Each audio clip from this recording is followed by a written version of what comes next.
Say, it's not normal, it's paranormal.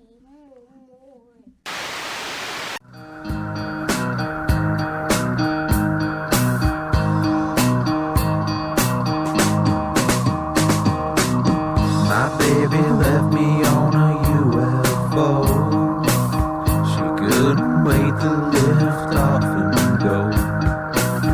I couldn't stand to see her cry. I couldn't stand to be the reason why. And all the spaceships flying saucers, still can't believe that I'm really lost. And all the spaceships flying saucers, still can't believe that I'm really lost. Welcome, ladies and gentlemen, to episode 9 of That's Not Normal, It's Paranormal. Today we'll be discussing the famous lore of the West Virginia White Things and a little special bonus, almost just like the double creature feature we did a couple of episodes ago, but something that truly hits home to Donnie's heart. But I'm Big T, like always, here with Dante. What's up, Dante? Yo, what's up? I'm super excited about this because I feel like we have a special connection to this when we do creature features on Saturday nights. Like, it's perfect. Yeah, sometimes nothing hits home. Just some like creepy ass creatures that nobody believes in. Some people do. You never know. They could be watching this right now. They're definitely peering through my window. I got a little window that goes into the man cave, and I mean, I don't want to spoil it, but there's something croaking at me through the window. Well, I'm in the dark pits of the lair here, where things from cryptids, paranormal to fantasy lands roam free. You know all about that here. Uh, but before we get started here, I think me and Dante would like to make a special announcement and a special thank you to everybody who took place in our pre-order for our new fancy top of the line, the greatest shirt of all time, which we have gotten things finalized. So I'll let Dante take away some of the other information regarding to the t-shirts. Yeah, I'm super excited about them. They're turned out great. Again, shout out to good old George Durbin, who made the design. Great guy. He's in a great band called the Jasons and 50 other bands, so check them out. But yeah, he made the design, and I've been all week with this company getting things lined up. Our original shirt had a little too many collars, so they had to make them work, and then giving you people the chance to order them, and I've been going door to door, breaking legs to get some money, and it's going pretty good, and they're ordered. They're working on the shirts right now. I'm not exactly sure. It's usually like they told me like 7 to 10 business days. It could be less, it could be more. Just depends on how busy they are. So depending on that, but they are ordered, and as soon as they come in, we'll let you know. I'm gonna model them. I'm gonna put on just like a little bit of skimpy underwear and just a shirt on, and there'll probably be a photo shoot with the shirt so you guys can see them. Yeah, And and don't worry, everybody locally. We promise that we will be handling all the labor on our on our own to deliver the shirts locally. And those people who have ordered them that do not live in proximity of the lair or Dante's abode, we will be taking care of the shipping. So we'll get that information from you as soon as the shirts arrive. Special shout out to the company that's been working with us. I don't Dante knows the name, but they have worked with us. Two poor West Virginia boys straight out of West by God, Virginia, trying to get some shirts for their podcast. Uh, Seems like everything's went pretty smoothly. Dante, I know you've handled most of it, but I haven't heard any headaches or anything really with it. So no, they definitely glad work. we're here to get taken care of. They are actually a local business out of Pittsburgh, and they're called Commonwealth Press, and they were great to work with, really great. And like I said, they kind of had to recolor some things so they could do it, but it looks great. Everything looks good, and they were really easy to work with. It was just I was, we're trying to do it during business hours. I'm working, they're working, so I would shoot them an email. When they got the chance, they would shoot me an email. We spent all week getting it figured out, and so Friday finally we got it all worked out, and they look amazing. I'm super excited for them, and I'm glad to be working with them. So hopefully, in the near future, if maybe we get, if more not, I don't want to say customers, but more listeners and people want shirts, we might do another run. But if not, this might be like a limited edition, rare run of shirts. Yeah, I So mean, we've definitely, me and you have discussed behind the scenes as possible other merchandising, and we'll work more on that as the time goes by. But just wanted to give a shout out to the legends that went ahead and bought these shirts because they're fine quality merchandise. now I was thinking about it.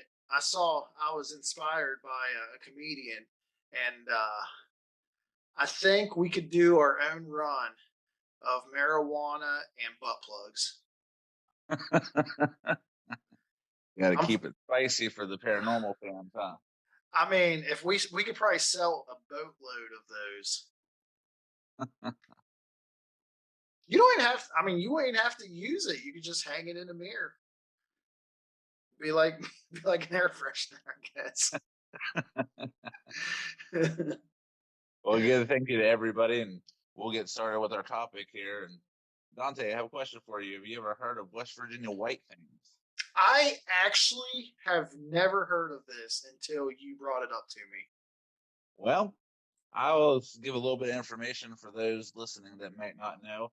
A few different things. Basically, it just kind of lists basically the same entity, but they're also just known by a few different names. Has been known in West Virginia as a West Virginia white thing.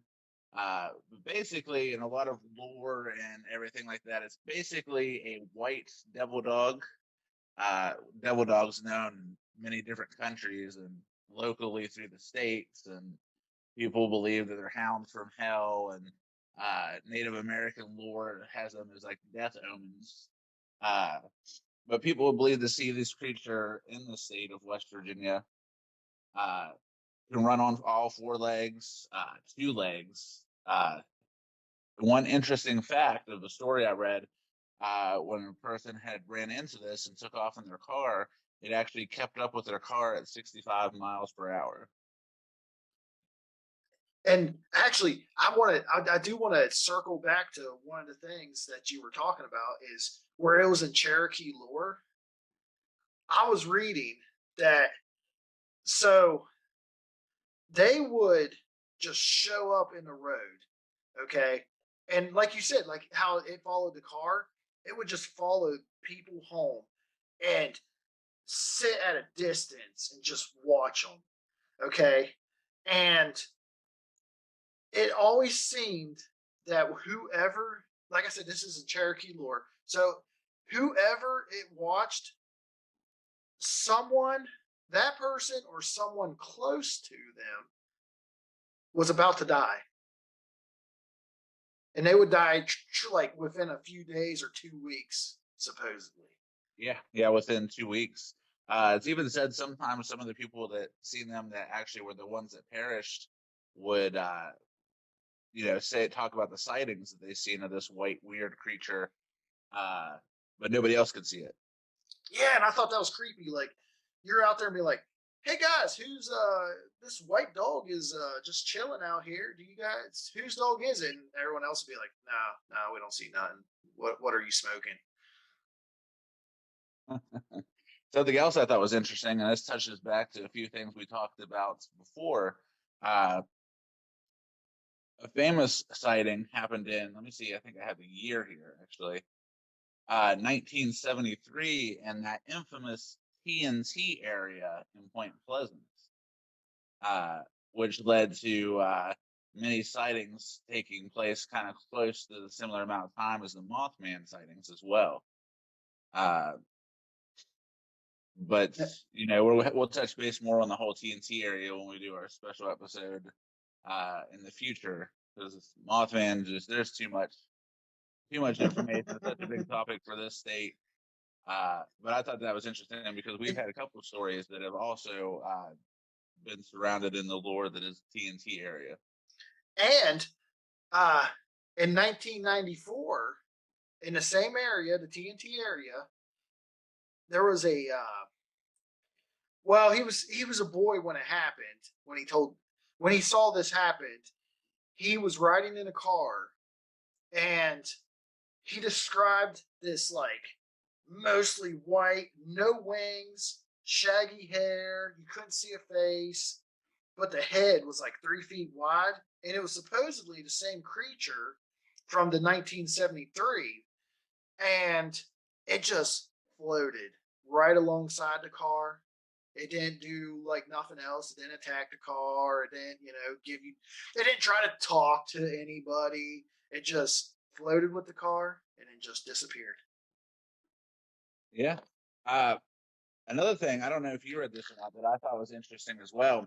There would be some people who would hear loud screams like a woman being murdered, just gut wrenching screams, and they would see the said creature, and they would take off running, and they would feel completely like they were attacked, like they would feel teeth and their flesh and stuff being ripped at, and then magically nothing happened.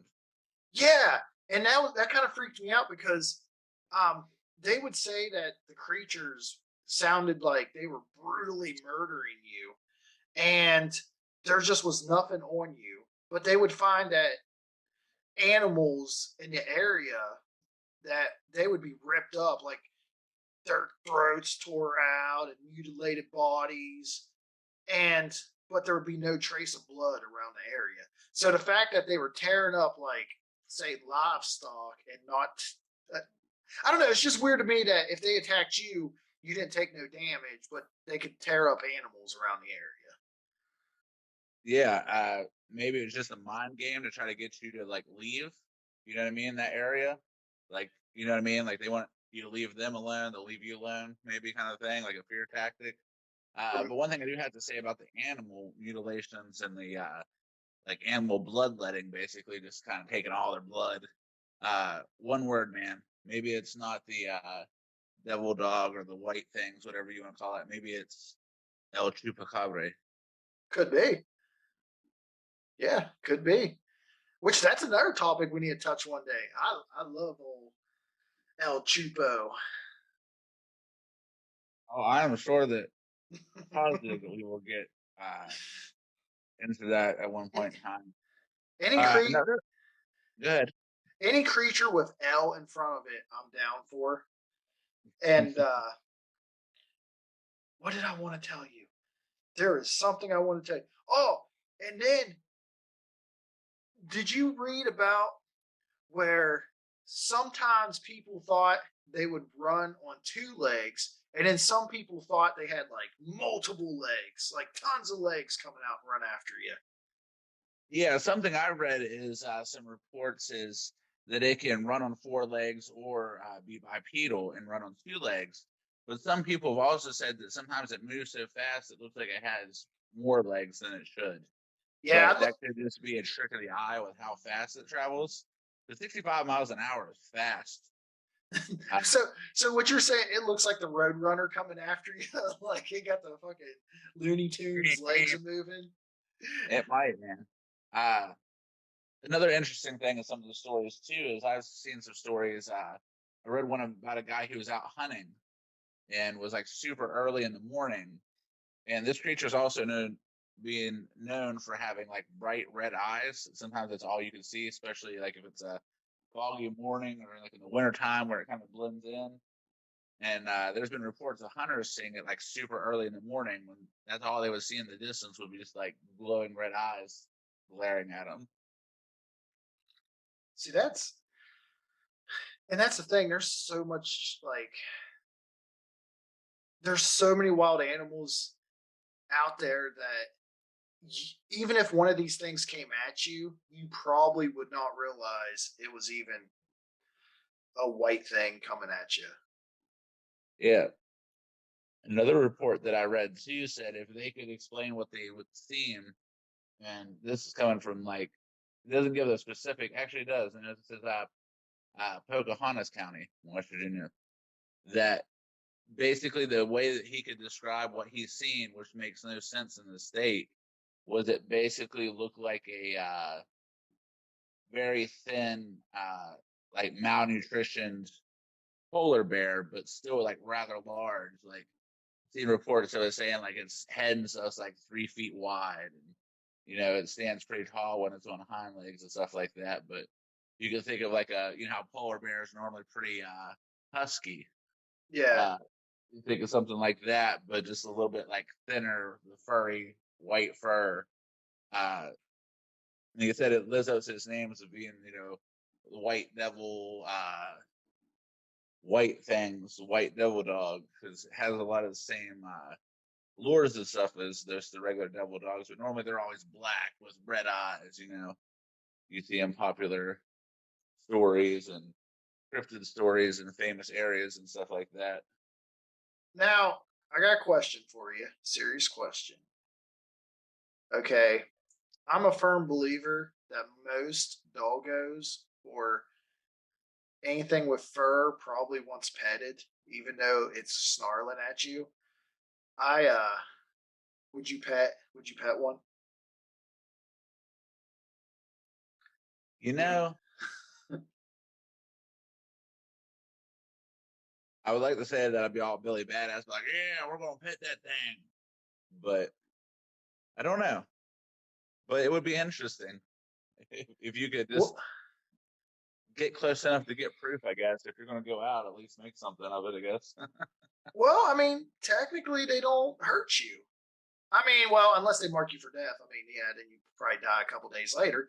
But if you already seen it, you might get marked for death anyways.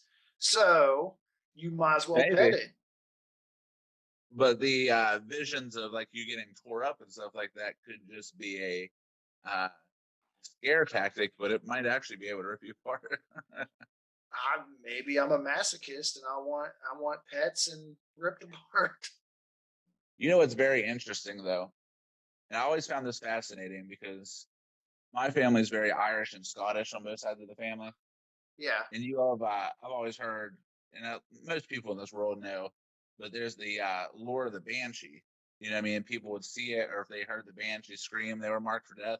yeah, But stuff like that is always very interesting. That there's like death omens.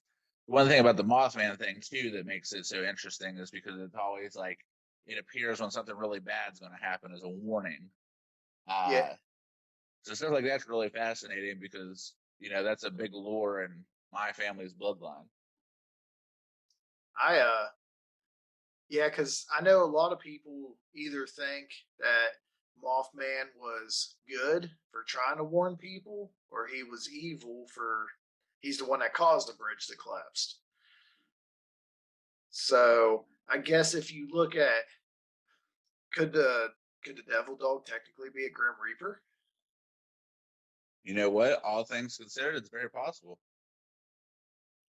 because I have seen no reports of any actual human fatalities by uh, force of this creature. You know what I mean? Like not like an animal attack or something like that. It's always just like livestock or woodland critters. Uh, but you know who I think the real bad guy is? Who? And I'm going to disappear for this probably. The Men in Black man pop up like every episode, but they're all behind all their shenanigans. Like, are they trying to? I tell you what, I'll protect some devil dogs from the Men in Black. Yeah, Uh, and they'll be sending black-eyed children to your house, and yeah, I you're gonna need a pair of fancy that's not normal with paranormal underwear because you're gonna have to change the one you're wearing. I'm gonna get those made next. I'm gonna get whitey tighties with our logo right on the back of Yeah, shout out to Rolo because he's gonna be the one that models them. them. With our shirt and whitey tighties, we're ready. We're all good to go. Yeah, before this topic, like I said, I never really heard the white things. It's new to me. I mean, I figured I might have heard something about. I mean, I've heard of devil dogs, but I didn't realize it was considered like a white thing. Yeah, it's considered like, I don't know, maybe it's just a albino devil dog. You know what I mean? It's Yeah. just sightings have been different from what's been seen in West Virginia and probably other areas too. But most of the, I looked into the West Virginia stuff just because that's local to us. People have seen it as being white instead of the typical black with red eyes. It's white with red eyes instead. One thing I did think was interesting too, to touch base on this here before we move on to your favorite topic that you've just been waiting, dying for. I'm giddy about it. There's a small section of people that think that it is very possible that it's a prehistoric cat. Like you hear like big cats like saber-toothed and stuff like that, because it goes back to the thing, it's kind of like the Loch Ness monster stuff, where some people believe maybe it's just a dinosaur that we thought was extinct that actually isn't extinct. But Well, I did read something about some of the descriptions of it was they said, of course, the most popular one is it had canine features. But then I saw some that said it had like feline features, and there was some humanoid ones, and but the only description that said that was consistent with everything was long, shaggy white hair and large fangs. yeah, I even seen one that said that it looked like a mixture of a giant wolf and a giant badger put together. Yeah, I did see that one. I meant to bring that up and I completely forgot about it. Yeah, I mean a badger one scares the shit out of me. Badgers are tough, freaky little creatures, man. They don't take no shit.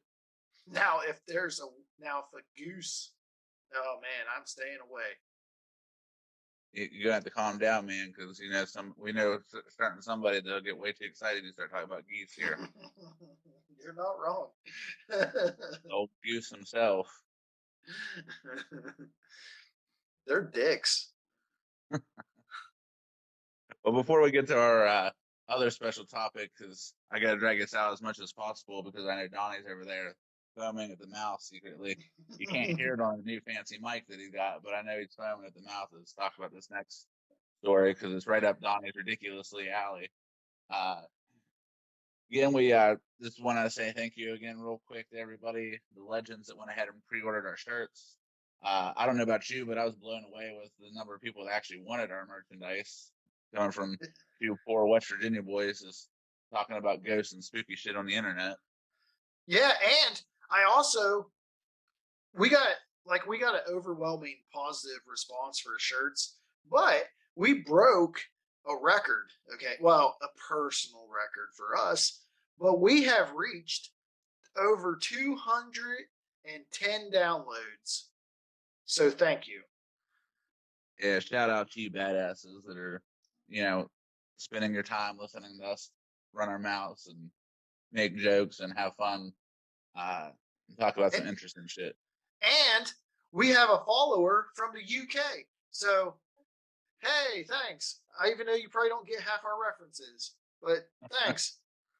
Thank you, UK person. I don't know, man, woman.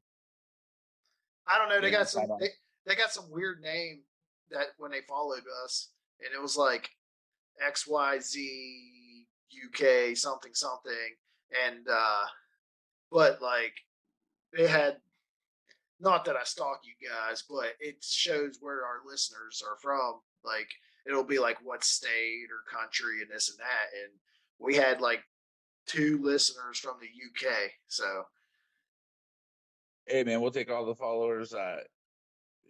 Stuff that has to do with the paranormal. It's not just local to the United States or just our little neck of the woods. It's everywhere.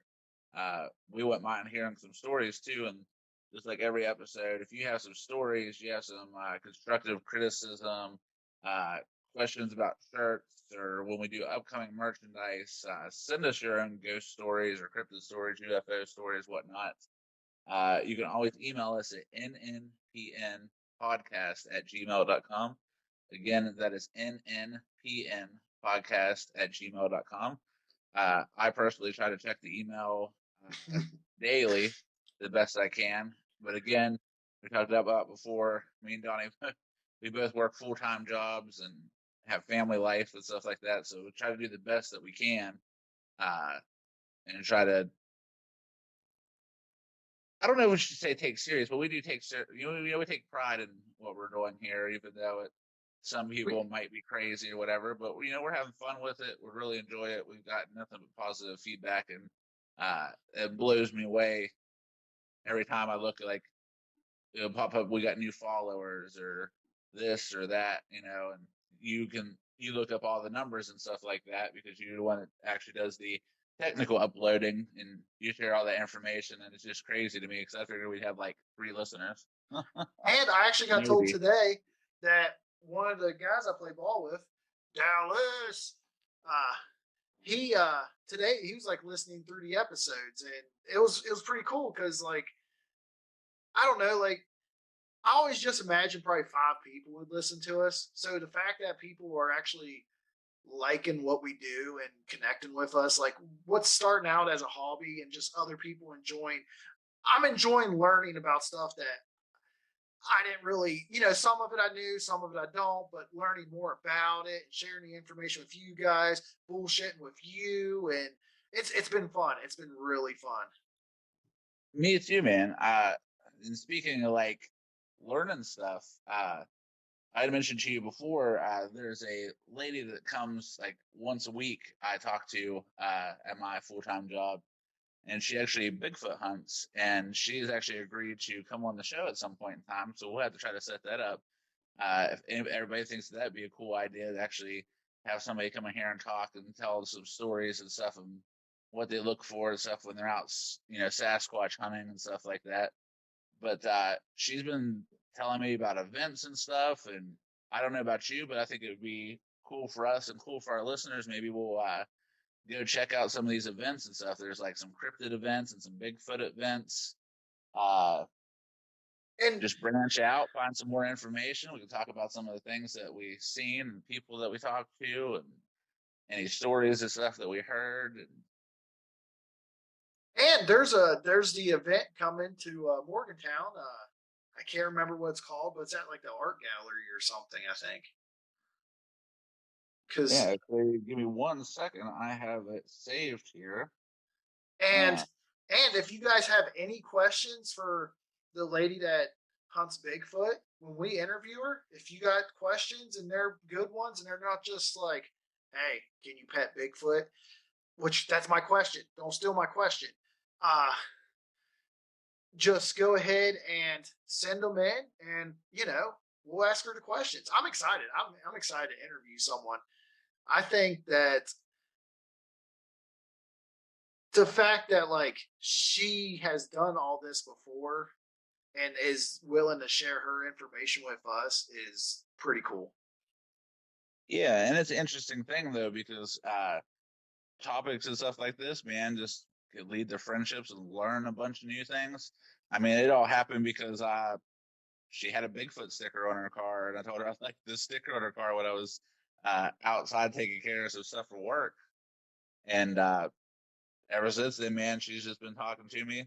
And I did pull up the name of that event for anybody that's interested. You might actually see me and old Dante there. It's called the Cryptid Bash 2. It's going to be on Saturday, August 6th, 2022. And it is Morgantown Art Party. It's going to be at 218 Walnut Street in Morgantown, West Virginia. And if you go to it, wear our shirts. We like free publicity. Oh, no doubt. I figure hopefully we'll pass out some business cards and we'll be all fancy by then. Our business cards will be our OnlyFans website, but trust me, it's worth it. It'll be a free 10% off each month. It'll be just Rolo in his whitey tighties re-narrating ghost stories. He doesn't know it yet, but he's already involved. We've already filmed like 3 episodes of that. So. Oh, and I do want to give one little shout out. I didn't really know he listened to the shirt, and he ended up listening to the show and ended up buying a shirt. But that was my brother, who's been giving us a lot of feedback, and actually looked up some information and stuff like that and sent to us as well. Uh, because me and him had shared a cryptid experience that I don't remember if I told on the podcast or not, but I mean, we could bring that up at a different time. I can't remember. My memory is just like a goldfish.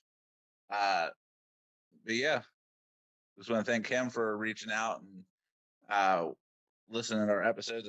I don't think he's completely caught up yet, but he was telling me about it, and he come and bought one of our shirts, and we'll be getting that to him as soon as possible. All right. I know you're just dragging this on at this point. I'm ready. Okay. This is all you, man. I'll chime in with what I think and stuff like that, but you take it away. This is your penny ride. All right. Now, you know I like to build atmosphere. So just imagine it's 1955. Okay. You're cruising down the road. I mean, it's a lonely stretch of road. It's 3:30 a.m. You're probably listening to some Buddy Holly or Frankie Valli, or I mean, I really don't know too many 50s like band names. I like 50s music, but I don't know a whole lot of it. So you're on the outskirts of a small town in Ohio named Loveland. So you know you're looking for some love in the wrong places. And you're driving down the road, and all of a sudden, there is three. You can just see three figures in the road. So you pull your car to the side of the road to observe them. And it's probably been about 3 minutes or so. And all of a sudden, you notice they stand up about, say, 3 to 4 feet. It's kind of dark. You can't tell. With leathery skin and webbed hands and feet. And oh my God, it's a fucking frogman. That's right. The Loveland frogman. I'm super excited that there's 4 feet frogman. Okay. So this man, he drove down the road, and these 3 frogs were just in the middle of the road. And all of a sudden, they stand up on their 2 legs, and it gets weirder. Okay. Troy, I did you read much into the story or no? I read some stuff, and I have to admit, first thing that popped in my head, I can't remember the name of the book, but you probably remember from elementary school. Yeah, the one where they ride the bike. There's that one, but all I can picture is that frog wearing the long pants. Yeah. I would like to think they had some slacks on, okay? That would make it better. Now this rocking out some bell bottoms. It was the 50s, so it's leather jackets and tight pants. So this is the part that I just so when the guy's about to drive off after he pulled over, the creatures held up what could only be described as a wand above their heads, and sparks spewed out at the end of it. And he fucking left. Are these Harry Potter frogs? Is that Ron, Hermione, and Harry? It might be. It's funny because when I was looking into, I did also see another story where somebody was, I think they were going fishing or something like that. And they came up and seen this weird creature bent over, on the edge of the water, and it stood up and turned direction towards him and did the exact same thing that you're talking about, where it supposedly poured out a wand and there was sparks shooting out, and the guy took off. There's one story I'm saving it for the end of this, and so about oh hey, before I forget about it, there is, if you want to know more about the Frogland or Loveland Frogman, okay, there is a musical about it called Hot Diggity Dog. It's the Loveland Frog. Not even fucking kidding you. That is real. And this was legit the description of the musical. Imagine Kermit got a taste for bath salts and simply decided to go all deliverance. That is the actual description of the musical. So, okay, let's continue the legend that is the Frogman. So in March 3rd, 1972, okay, 17 years after the first report, a police officer, he did not want to give his name out, but he ends up changing his story later on. So we'll get to that. Was just traveling along Loveland, and he was driving slow, and he thought he saw a dog. Okay, the dog darted in front of him, forcing the cop to slam his brakes. Once it came to a halt, okay, the headlights shined on a crouched frog-like creature who stood on two legs and just stared at the policeman, and then just ran over the guardrail and left. Yeah, I've seen that story as well. Did you see the second part of it though? I didn't see the second part. I just seen that additional story. So the second part of it, 2 weeks later, a police officer, now this is the guy that retracts his story. So he's driving down the road and he thought there was an injured animal. So he climbs out with the intention of like moving the body off the road or get help for it or, something. And all of a sudden, the creature lurched at him and the guy unholstered his gun and shot it down. Okay. Well, it hobbled over the side of the road, and when he saw it, it was the frogman. So he supposedly kills the frogman. And the only thing that one of the details was it didn't have a tail. Okay. Well, years later, he comes out and he's like, "Well, they exaggerated it. I really killed an iguana." Now, I do not believe him. I think the Men in Black got to him and made him change his story. Very possible. I have a question for you. Have you looked up the Google images for the Loveland Frogman? Oh, yeah, it's fun. It is fun. If you guys get a chance, Google the Frogman's images. Like, it is great. What you gonna do when the Loveland Frogman comes hopping for you? I would like to think that like next he's just like out there because they kind of compared him to like Jeepers Creepers. Like every so many years, he just randomly shows up in Loveland. So I'd like to think he shows up. He's going to show up to that cop that said he was an iguana, and it's like, "I've been waiting for you." I literally just seen a Pokemon card that somebody made on the Loveland Frogman. Now this one, the last story I have for the Loveland Frogman, I love it. It's not. So this one's new, 2016. It's described as a night of fun turned into a chilling tale of hell. When two teenagers playing Pokemon Go, which I like that you brought up the cards, was playing Pokemon Go between Loveland, I don't know this road, and some lake.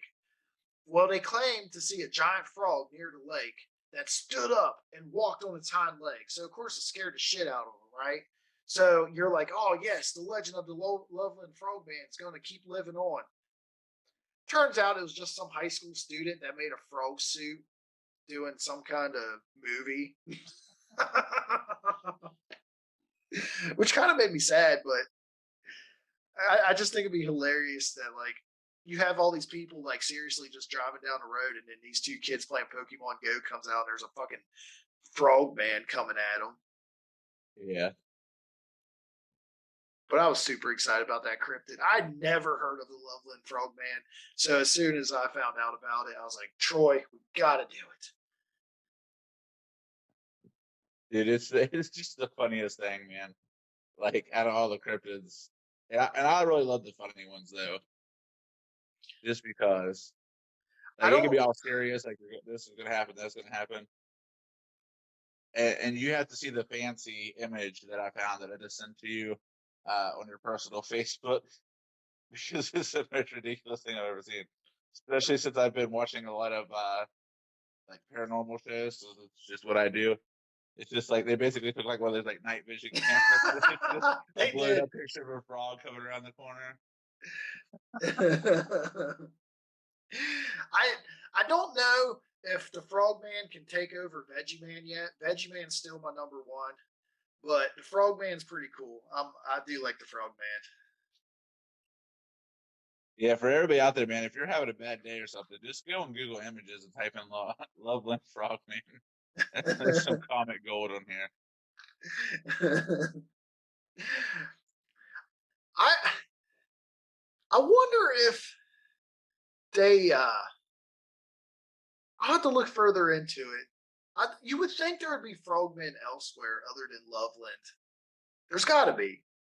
I'm sure there is. I'd almost guarantee it's around the world. There's bound to be something because I mean, people see weird stuff all the time, and there's probably some kind of folklores or something in other countries too that probably have to do with frogs or like reptilians and stuff like that.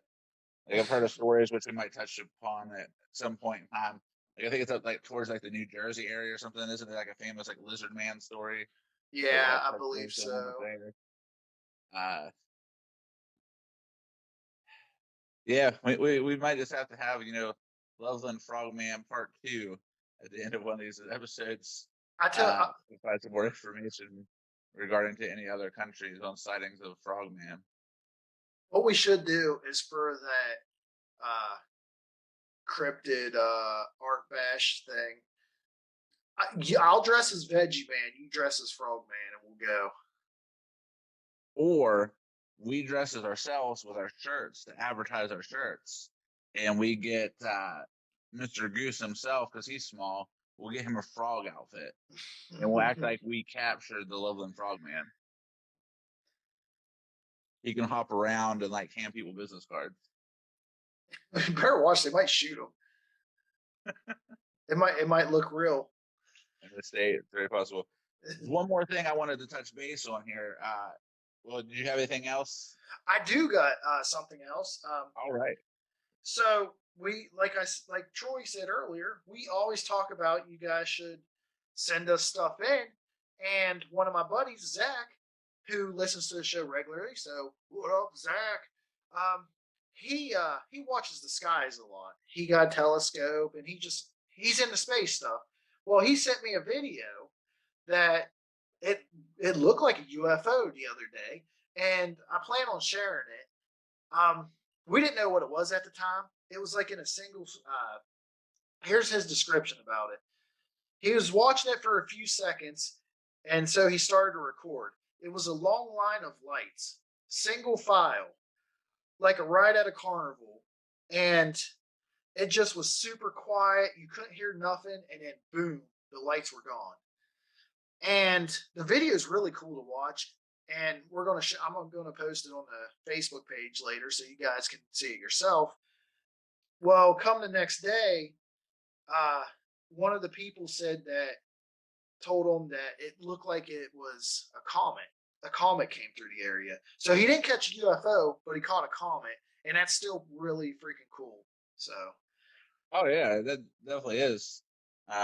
You never know what you can see when you're just looking up at the sky and stuff at night. I'm like you. I would like to see something weird. Me and you both have never had a UFO experience. I know. After I was coming home from basketball when he sent that to me, and I like driving home, I'm like, "Hey, where's it at? Where's it at? Where's it at?" Like, I kept looking up in the sky.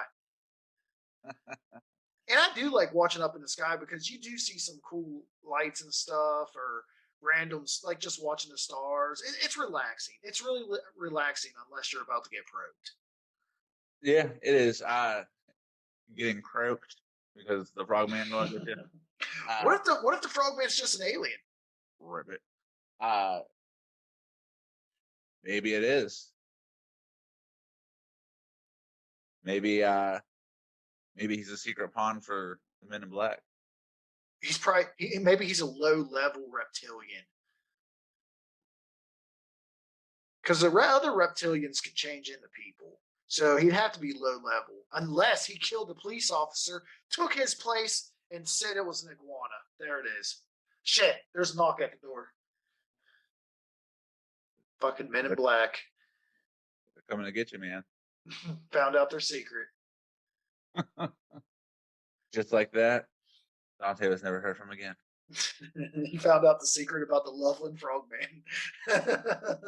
No one gave a fuck.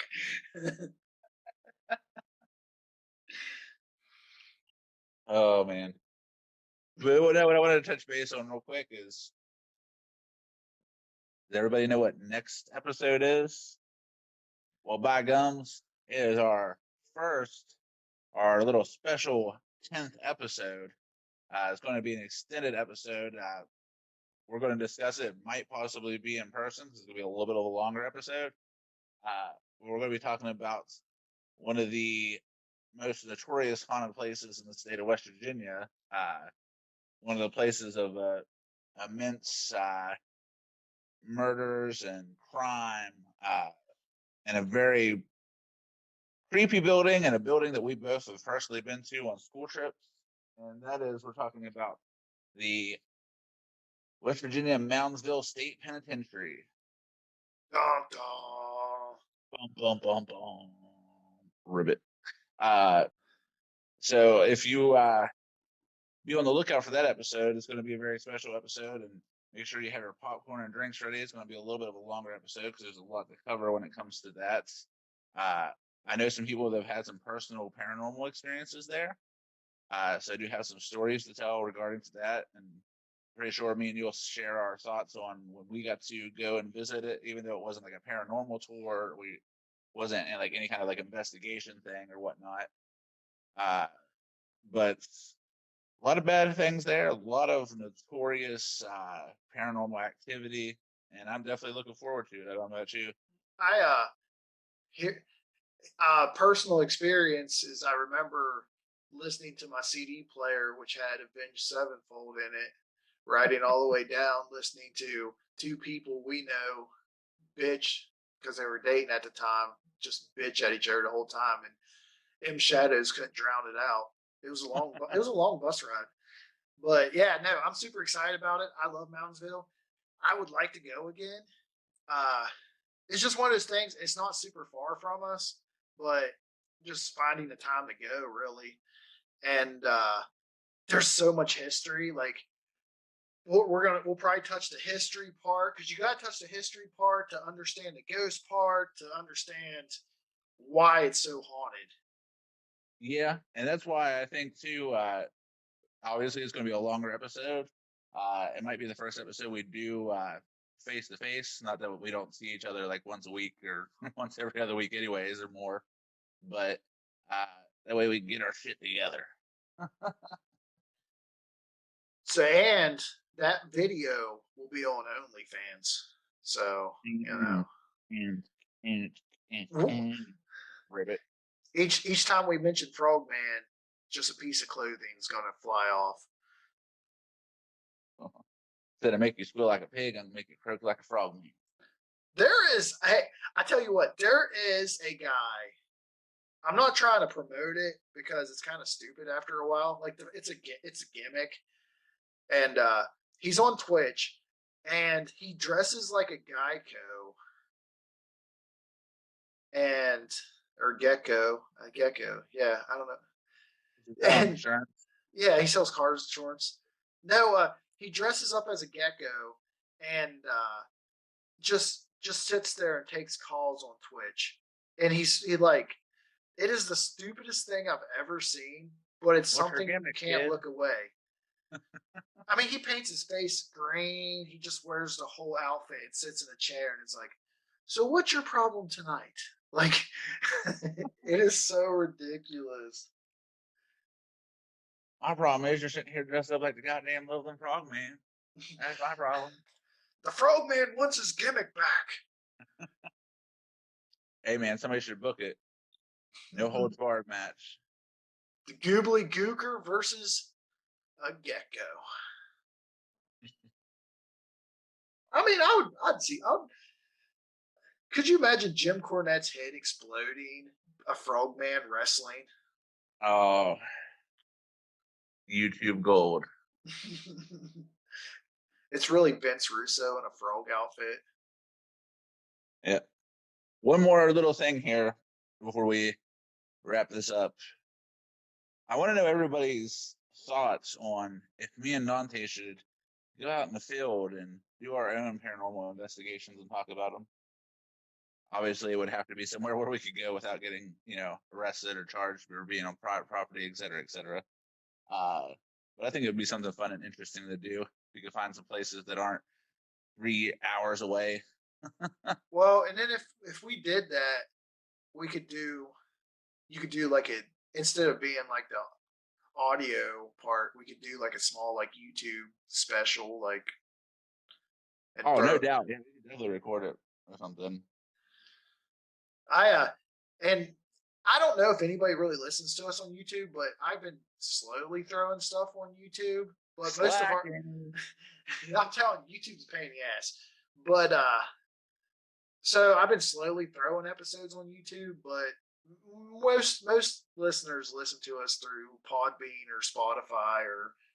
Hey, we had 4 listeners on iHeartRadio, so. Woo. Getting there. At least we have some finally. It only took us, like 6 weeks?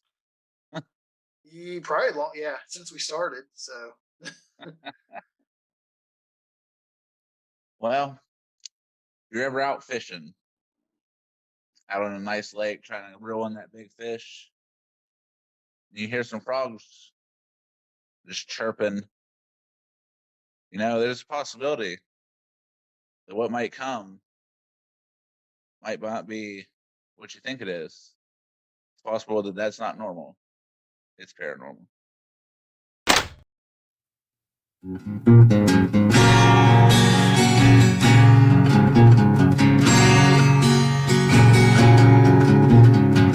I'm seeing shit that's burned my brain.